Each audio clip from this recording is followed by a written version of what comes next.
চলো দুপুরে তাড়াতাড়ি রান্নাটা আর সেরে নিই, কারণ আজকে একটু বেরাতে হবে।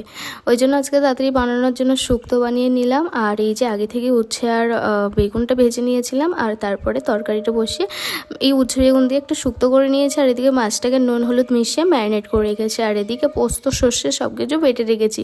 আজকে হবে শুক্তো আর পাবদা মাছের সর্ষে ঝাল। কিন্তু পাবদা মাছ রান্না করতে আমার ভীষণ অস্বস্তিকর লাগে, কারণ এই যে দুমদাম করে ফোটে না। তোমরা প্লিজ আমাকে কমেন্ট করে জানিও না কী করে তোমরা এই পাবদা মাছ রান্না করো। আর আমার রান্না করতে না সময় লাগে, তার থেকে বেশি সময় লাগে রান্নাঘরের তেল পরিষ্কার করতে। রান্নাবান্না সেরে খেয়ে নিয়েছি দুপুরে, তারপর একটু রেস্ট নিয়ে বিকালবেলায় রেডি হলাম বেরোনো বলে। তো এই তো রেডি হয়ে বেরিয়ে পড়েছি। বাড়ি এসে সন্ধ্যাবেলায় একটুখানি মুড়ি মেখেছিলাম সবার জন্য, তো সবাই মিলে মুড়ি মাখাতে গেলাম। রাত্রে আর এগুলো খেতে ইচ্ছে করছিল না, তাই বাড়ি ফেরার সময় নিয়ে এসেছিলাম রুটি আর চিকেন তড়কা, মানে এগ চিকেন তড়কা, আর নিয়ে এসেছিলাম চিজ কেক। খেতে কিন্তু দারুণ লেগেছিল আমার এই চিজ কেকটা। আর এই ছিল আজকের মতো ব্লগ। ভালো লাগলে একটা লাইক দিও। Thanks for watching, by.